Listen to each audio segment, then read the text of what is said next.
everyone, it's your girl C from the future. Because I realized that I didn't have the intro or anything really. Part 2 of learning about how to grow Camellia sinensis. So I want you to stay tuned. My friend Christina Parks comes to our farm and takes a look at some tea camellias, some Camellia sinensis that we actually had transplanted from another farm. It's a learning process, but I want you to stay tuned so you can see where we are now. Okay, thank you so much for watching. Please hit the like, hit the subscribe button. Make sure that you sign up for notifications and that you comment down below. Really helps our channel out.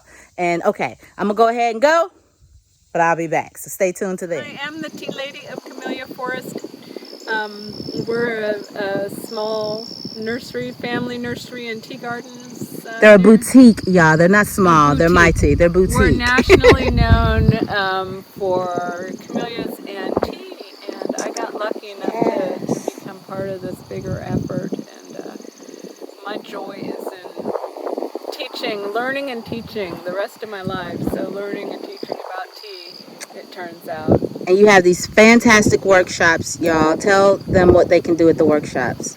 Well, one of my favorite things at the workshops, we do a couple of different kinds of workshops, but my favorite one is the harvesting and processing, where we actually pick the leaf and smell it and experience it and have hands-on processing and really get to share the joys of turning the leaf from, you know, what you have in the garden to what you have in the teacup. Yes, and you're looking at my poor babies. Yeah, your poor Cut this one back. Yeah. It's a little life. This one has, y'all, it's depressed. It's given up on life, but I'm going to counsel it. We don't know yet, yeah. Yeah, and see if we can get it to once again believe.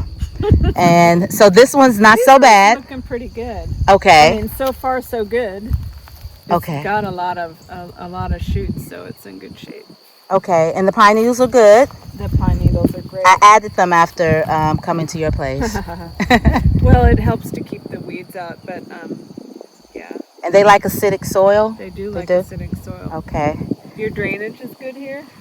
Well, it is now. We did have an issue, so we had to build a little trench down there. Mm-hmm. So now it is much, much better. Mm-hmm. Yeah, much better. Look at all these. They're like, we wanted to put out seeds this year. I know.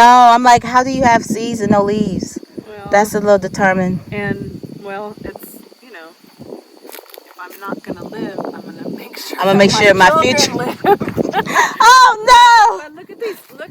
Should we harvest these seeds? You see this? That's life. That's coming back. That's life. That's really exciting. I talked to them. That's telling you, you know, you might have lost some of the leaves, but so you hope that some of these will come back. Okay. I talk to them. Yeah. I really do. And I try to take care of them, and I let them know that they're so wanted. I don't think the seeds will mature, but you never know. Okay. How can you tell when they mature? Well, they usually get bigger than this. Mm-hmm. If they do start opening up and dropping, you know, you can pick those and save them. Don't let them dry out. Okay. Some of them are better than others. Like, but it's hard to tell. The plants are really stressed, so you can't expect them to. Okay. Oh, no. I don't have my glasses on, so I can't tell. Is that? Yeah. Yeah. Oh boy. Oh woohoo.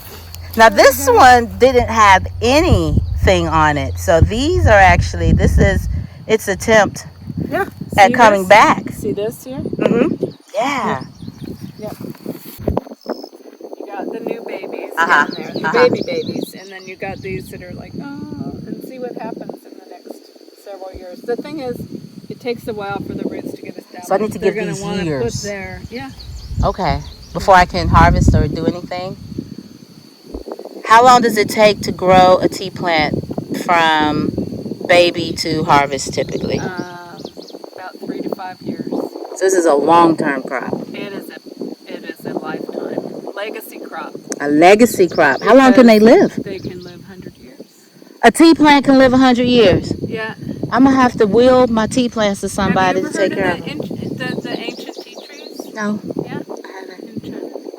old are they? I think they say they're 1,000 years old. Are you It's hard to believe. serious? But... But who can question it? Like, Yeah, I know, right? And this has that amino acid L-theanine, which is it's somewhat unique to tea. Okay. And so, what does it do? Well, it actually physiologically changes the stress response.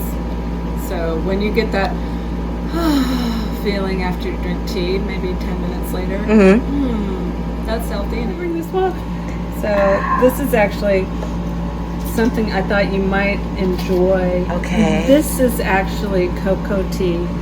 Cocoa tea. It's similar to camellia. So, and this is the least processed form. So it's like what we call. Well, what do you call it? It's not quite shade dried. Okay. It's just dried slowly before it's dried out. Okay. This is a caffeine. Y'all ignore my ashy hands. Look at this. This is caffeine free. And smell those. Oh my gosh. Oh, it's caffeine free? That's correct. Instead of caffeine, the reason they call it cocoa tea sometimes is because it has theobromine instead of caffeine. And what does bromine do? Theobromine. Well, it's that same product that's in chocolate. Actually is somewhat stimulating, but they call it caffeine free. Okay, so, because there's other things that can stimulate besides caffeine. It's not the only stimulant, right? That's right, but it is less stimulating. Okay. And it's also so it's very closely related to Camellia sinensis, and okay. Sometimes they call it. I like to call it old man tea because it has these little white hairs on the new leaves. So what's the name of the plant that it comes from? It's Camellia tylophila. Camellia tylophila, PT something. Oh, is that similar to Camellia sinensis? Yes, it's very closely related, and it's used to make tea in other places. Okay, so it's also a perennial and takes years to get established. That's true. And you grow those? Yes, we do. So that means you have babies? Yeah, we have lots of babies.